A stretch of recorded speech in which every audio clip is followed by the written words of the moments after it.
Hello everyone, Luca Mazzucchelli here. Today we speak about persuasion and with me an amazing guest, Robert Cialdini. Thank you very much, Dr. Cialdini, to stay here with us today.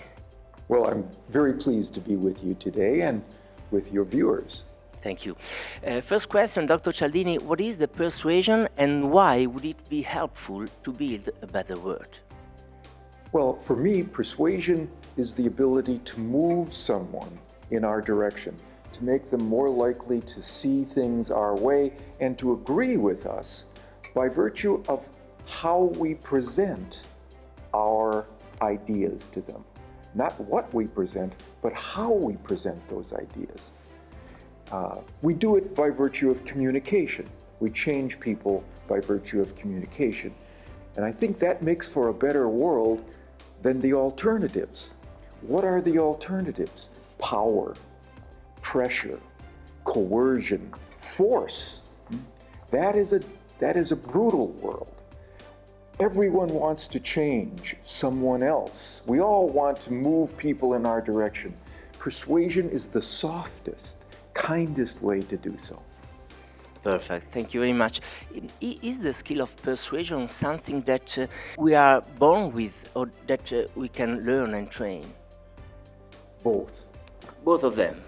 Some people are artists of the process. They were born with a spontaneous, automatic understanding of what to say best at precisely the right time.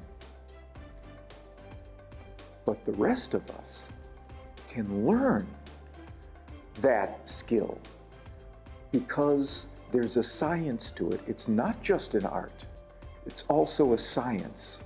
And because it's a science, it becomes learnable and it becomes teachable.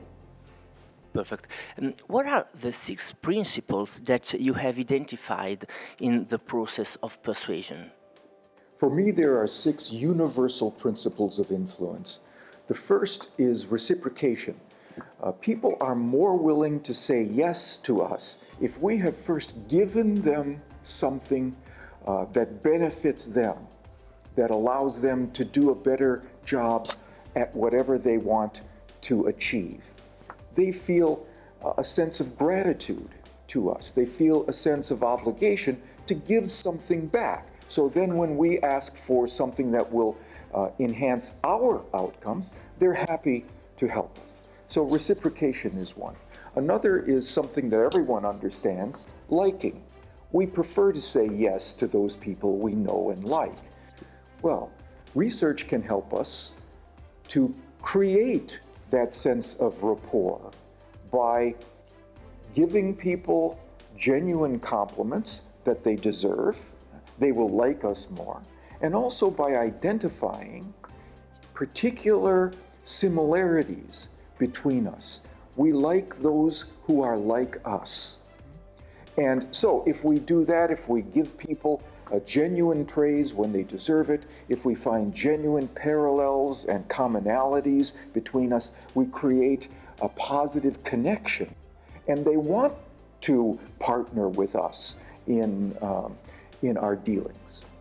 So those are the first 2. Another 2 would be what we call social proof.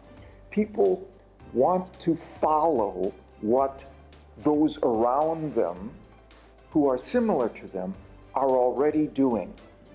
So if we see that something is the most popular choice among all of our friends, well, we can choose that option and usually be right. It can be the newest restaurant, it can be the newest movie, it can be a piece of software. If we see that a lot of people like us are choosing something, we want to do so as well. So a communicator can increase the chance that someone will say yes by simply pointing to the fact that this thing is very popular or that it is increasing in its popularity.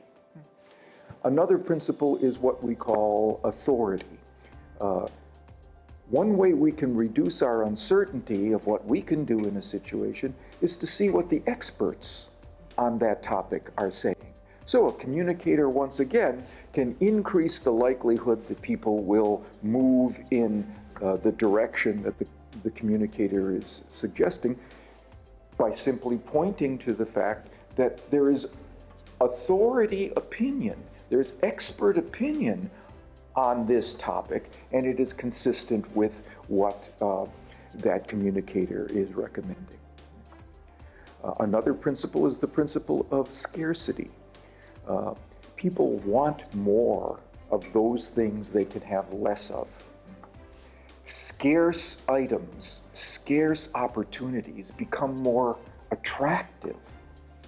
So, if we have something that we want people to choose, one way we can do it is to say, there is this unique feature or this uncommon, rare aspect of this offering that no one can get except by choosing this, this product or service or idea. And that will increase the likelihood that people will want it and choose it. And then finally, there is the principle of commitment and consistency. People want to be consistent with what they have already said or done in public.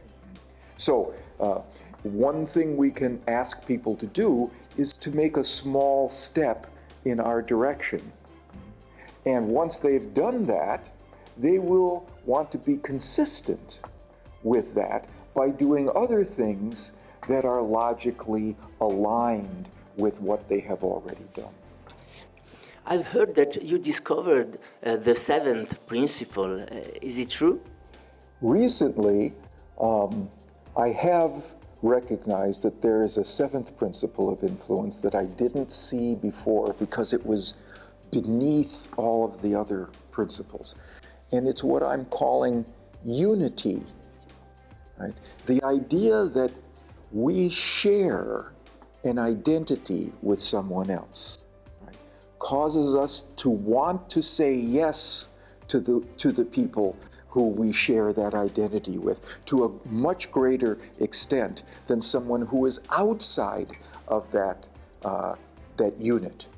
So, one thing a communicator can do to successfully persuade is to point to certain commonalities of identity with the person he or she is dealing with. And if those identities are genuine and can be recognized, then the communicator will be more likely to hear yes to requests and proposals and recommendations. Last question, Dr. Cialdini.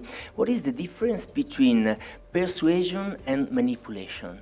Yeah, this is a very important question. It's a question that I've thought about since the beginning of studying this process and talking about it to audiences, because for me, persuasion involves education, information.